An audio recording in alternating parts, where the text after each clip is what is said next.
Hi, welcome to Hemamani's kitchen. நம்ம இப்போ பார்க்க போகிறது கார தோசை எப்படி செய்கிறதுன்னு பார்க்கலாம்.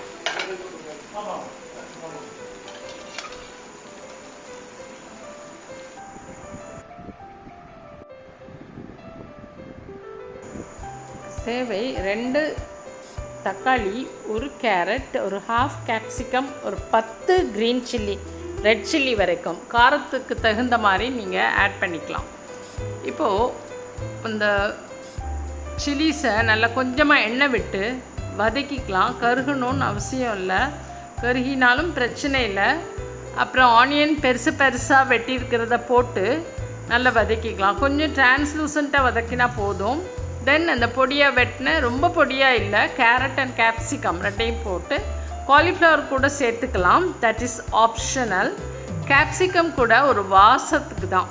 இப்போது இன்னும் கொஞ்சம் உப்பு போட்டுக்கலாம். உப்பு போட்டு மீடியம் ஃப்ளேம்லேயே அப்படியே வதக்கிட்டு இருக்கலாம். இந்த அளவுக்கு வதக்கின பிறகு இன்னும் கொஞ்சம் எண்ணெய் தேவைன்னா விட்டுக்கலாம். ஏன்னா முதல்ல ரொம்ப கொஞ்சம் தான் எண்ணெய் விட்டோம். அண்டு தக்காளியும் சேர்த்து அப்படியே வதக்கலாம். இப்போ கொஞ்சம் காரப்பொடி, மஞ்சள் தூள், இன்னும் கொஞ்சம் தேவைன்னா கொஞ்சம் உப்பு அண்ட் கொஞ்சம் காரத்தூள் போட்டுக்கலாம். ஏன்னா சில்லிஸ் குறைய போட்டிருக்கோம்.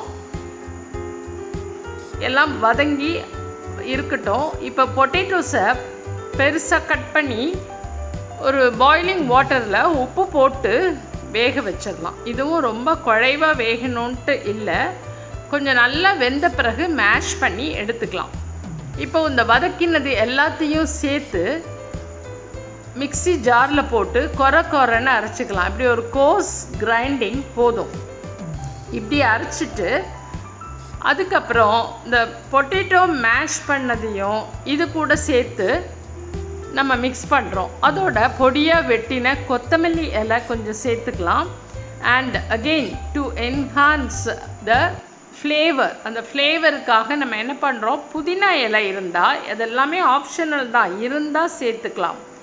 புதினா இலை இருந்தால் அதையும் பொடியாக கட் பண்ணி, இந்த காம்பெல்லாம் எடுத்துட்டு பொடியாக கட் பண்ணி அந்த மேஷ்டு பொட்டேட்டோ, அந்த அரைச்சது அண்டு பொடியாக வெட்டின மல்லி இலை எல்லாம் ஒன்றா சேர்ந்து நல்லா மிக்ஸ் பண்ணி வைக்கிறோம். பாருங்கள், இப்போ எல்லாமே நல்லா மிக்ஸ் ஆயாச்சு. இப்போ நல்ல ஒரு தவாவில் மாவை, சாதாரண தோசை மாவு ஒரு நல்ல ஸ்ப்ரெட் பண்ணுறோம், மெல்லிய தோசையாக. அது மேலே இந்த மசாலாவை எடுத்து கொஞ்சம் நிறைய அப்ளை பண்ணி, வேணுங்கிறவங்க கொஞ்சம் கரம் மசாலா கூட ஆட் பண்ணலாம். பட் தோசைக்குனால இது வேண்டாம். பட்டர் ஆர் நெய் நல்ல கொஞ்சம் நிறைய விட்டு நல்ல அந்த ஸ்ப்ரெட் பண்ணணும். அந்த மசாலாவை ஈவனாக ஃபுல்லாக எவ்வளோ நிறைய வேணுங்கிறவங்க நிறைய வச்சுக்கலாம், கொஞ்சமாக வேணுங்கிறவங்க கொஞ்சமாக வச்சு அப்ளை பண்ணிக்கலாம். இதுக்கு காரமே இல்லாத ஒரு தேங்காய் சட்னி ரொம்ப ரொம்ப நல்லாயிருக்கும். பட்டர் போட்டால் இன்னுமே நல்லா தான் இருக்கும். நெய்யும் போட்டுக்கலாம். பட்டர் இல்லாத பட்சத்தில் நெய் போட்டுக்கலாம். இப்போது கொஞ்சம் முருகலாக வந்த உடனே அப்படி மாற்றி போட்டு எடுத்து வச்சா வா, தேங்காய் சட்னியோடு சேர்த்து சாப்பிடும்போது வா, ஸோ யமி.